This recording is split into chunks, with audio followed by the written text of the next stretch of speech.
자, 여러분들 64회차 FAT 1급 실무수행 4번 결산에 대한 내용입니다. 자, 결산을 참고하여 결산을 수행하시오입니다. 단 지시된 자료 외에는 없다고 가정합니다.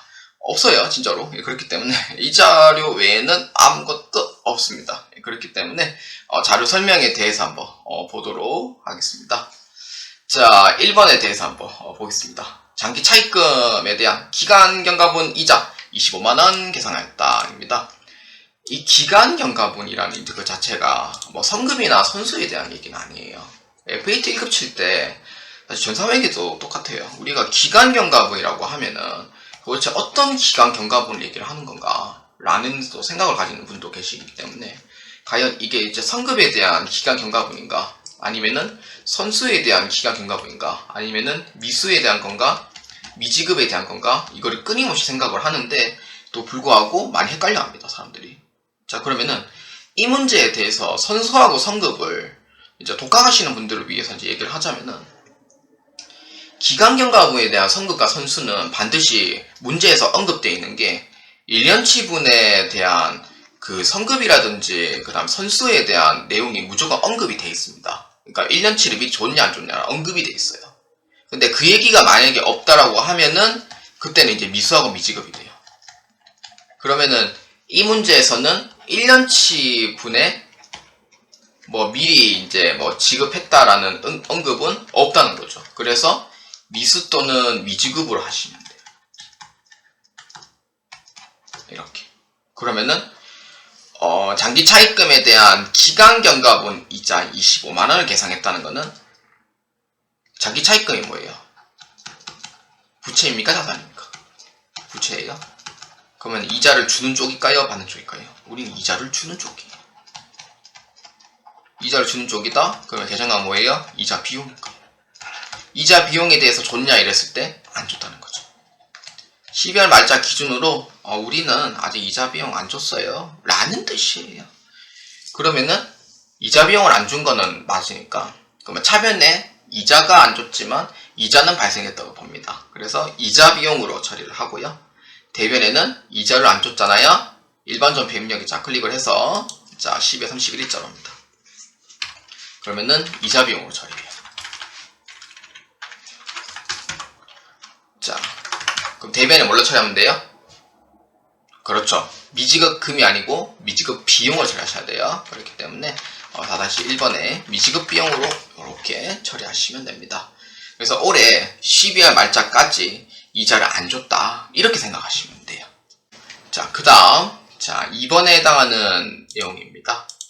자, 기말 상품 재고액 3,500만원이랍니다. 이건 자동 계산에 대한 내용이죠. 그렇기 때문에 전체 메뉴에 클릭을 해서 결산자료 입력에 클릭합니다.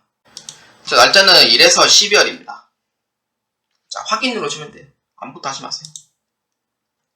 자, 그러면은 기말 상품 재고액 있습니다. 기말 상품 재고액을 여기 기말 상품 재고액에 그냥 넣어주시기만 하면 돼요. 얼마냐면은 3,500만원으로 넣어주시면 돼요. 자, 그러면은 넣어주시면은 이제 그 다음 어떤 걸 하냐라고 했을 때 마지막 전표 추가 눌러주시면 돼요.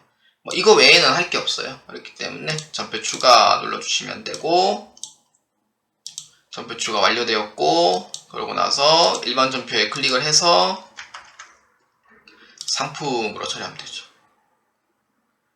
자, 이렇게 이제 처리하시면 되고요.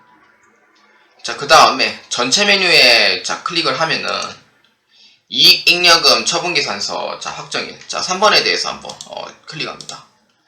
자, 이 부분까지 한번 해볼게요. 자, 이건 아니요 누르면 돼요. 무조건 아니요 누르면 되고요. 자, 그러면은 처분 확정이라고 처분 예정일 있는데, 처분 이제 확정일, 처분 예정일 이렇게 이제 되어 있는 거, 단기분 같은 경우에는 2024년도 2월 27일로 잡아줍니다. 처분 확정일 정기분은 2023년도 2월 27일로 잡아줍니다. 이렇게 하고, 그러면 끝이냐? 아닙니다. 전표 추가까지 한 번 더 눌러줍니다. 이거 눌러줘야지만 잉여금 처분계산서까지 확정이 돼요. 그래야지 단기순이익도 얼마인지 정확히 알 수 있고요. 자, 그러고 나서 전표 추가 눌러주시면 됩니다. 자, 5건이 추가가 되었고요. 그러면 전체 메뉴에 클릭해서 일반 전표 입력에 클릭합니다. 자, 12월 말자. 자, 클릭을 해서 미처분 이익여금. 자, 여기 확인해주면 되고요. 자, 5건. 이렇게 이제 손익으로 처리가 되겠습니다. 자, 그러면 이제 처리가 이제 된 것까지 다 확인했고, 그 다음에 이제 우리는 마지막으로 이제 봐야 되는 게, 이 재무상태표를 이제 조회를 할 겁니다. 원래 이제 2번에 대한 내용은 순서대로 하는 게 맞지만 재무상태표만 봐도 무방합니다. 그래서 재무상태표에 자 클릭을 해서 자, 여기에서 이제 대차 차익이 나오면 안 됩니다. 대차 차익이 나오면은 이 원인을 찾아야 되는데 이 원인 찾는 게 생각보다 쉽지 않아요. 그렇기 때문에 주로 이제 원인 자체가 금액으로 인한 원인과 계정 과목으로 인한 원인이 좀 많기 때문에 그래서 문제를 문제 2번, 3번에 대해서 올바르게 입력했나 한 번 더 확인한 후에 이제 그때 이제 처리를 해주시면 되고요. 반드시 이익여금 처분기산서 그 내용을 바꿔주시고 나서 그 다음 재무상태표를 변경해 주셔야 돼요. 그래서 그렇게 해줘야지 큰 문제가 없습니다. 자, 안 뜨죠? 예, 안 뜨면은 올바르게 했다 라고 보시면 되고요. 사실 여러분들이 이제 좀 생각해야 되는 게 사실 이게 이제 지금 안 뜨는 거는 맞지만 솔직히 거래처로 인해서 이제 잘못 이제 한 경우에도 좀 틀릴 수도 있어요. 그러니까 그런 부분은 확인이 안 되죠. 그래서 거래처 잘 입력되는지 한번 확인해 주시고요. 그 다음에 금액이 좀 오타나도 사실 여기는 대차 차익이 안 나기 때문에 금액 쪽으로 한 번 더 확인해 주시는 것을 추천드립니다.